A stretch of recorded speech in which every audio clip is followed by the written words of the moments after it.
Thank you, Pooja, for the kind introduction. So I'll be presenting a case of a 30-year-old male who had come to us from Bahrain. He was a known case of keratoconus and was contact lens intolerant.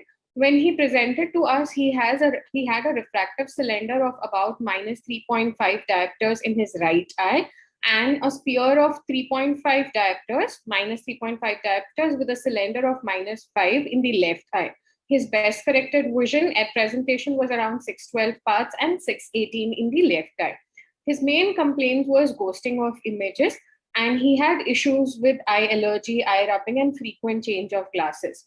So he fell into the grade of moderate to severe grade of keratoconus. We did his topography, and based on our protocol, since his corneal thickness was lesser, he went ahead with right eye topo guided PRK. Just 1 minute, please.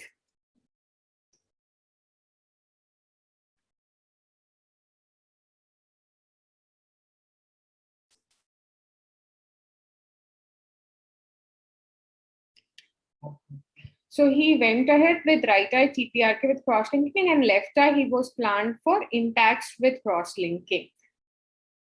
He was doing fairly well, and 2 years post-procedure, he came for visual rehabilitation. After ensuring the stability of keratoconus, we had planned for phakic intraocular lens in his both the eyes. Now, what were the challenges that we faced in this case? So, repeatability of refraction in such cases is known, but we had two varying refraction from our two senior optometrists. There was issues in getting a topography because there were data gaps, and getting an accurate topography was another challenge. There was no automated white to white measurements to go ahead with our calculation. We went ahead and did a literature search and found that there were many cases of ICL being done in cases of keratoconus, one from our center included, but there were no cases of toric ICL, just one case report where it was done after Intacs and cross-linking. In this paper also, they didn't address that how to go ahead with these challenges in these cases. So what we learned through our planning process is, although we had varied refraction from two senior optometrists, we finalized on the refraction based on the one which matched the keratometry cylinder. Now, the other thing was to choose the optical zone. Now, since the Intacs was placed, we went ahead and chose the central 4 to 4.5 millimeter zone and used the EKR values in our calculation and correlated the refractive cylinder also with this keratometry value. To get the white to white images, we went ahead and did manual calculation using the Pentacam Scheimpflug imaging. This can be done in an easier way using the inverse color option.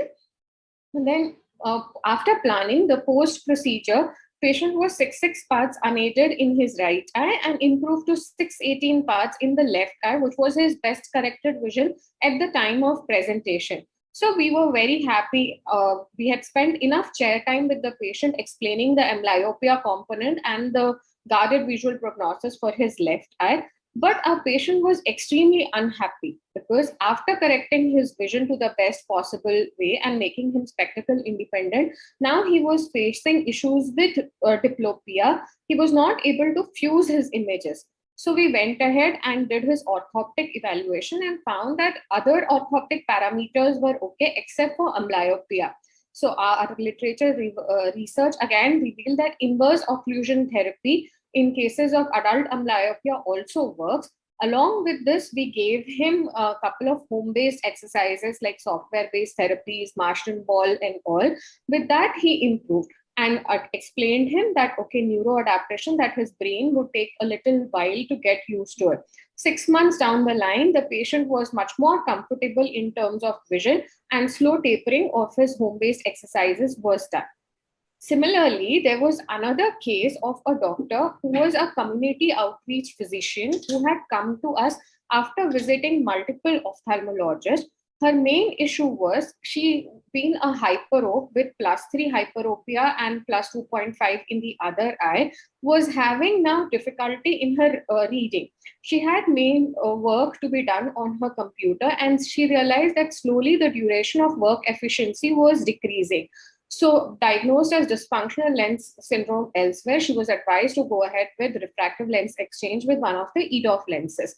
But when we did a detailed history taking with the patient, we realized that her main problem was that after reading or working on computer for some time, she used to feel uncomfortable.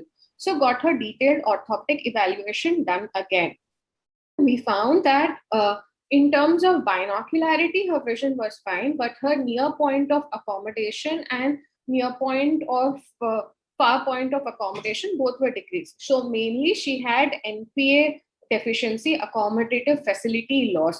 So when we gave her home-based exercises after treating her in with office-based therapy for 18 days, we called her for reassessment. Even symptomatically, she improved, plus she were all her measurements for orthoptics also improved. So slowly tapering was done in her case also, and then she was so comfortable with her glasses that she didn't want to go ahead with surgery for refractive lens exchange. Most of the time, we have patients who've been operated for cataract with multifocal lenses, like this case, who was a 67-year-old colonel who presented to us and went ahead with EDOF lenses in both the eyes. He had no issues prior to the surgery, and immediate post-op also he was doing fine. But 3 months after cataract surgery, he started complaining of blurring of vision while driving for longer hours or while reading for longer duration. And he also had the similar complaint of decrease in work efficiency. His orthoptic evaluation also revealed a latent phoria, and when giving him home-based exercises, he also improved. So there has been multiple literature reports with a current review article which says that this binocular vision alteration can happen after refractive or cataract surgery also. It becomes imperative to treat these patients and do a detailed orthoptic workup prior to surgery in most cases. But somewhere, if you have missed that, and in cases where it was normal or close to normal range prior to the procedure and they manifest later on, with advances in our orthoptics therapy, these patients can be managed later also. So based on these therapies, when you give them office-based software or home-based therapies for around 2 to 3 weeks and with slow tapering of home-based exercises, these binocularity issues also get treated and we have a happy patient.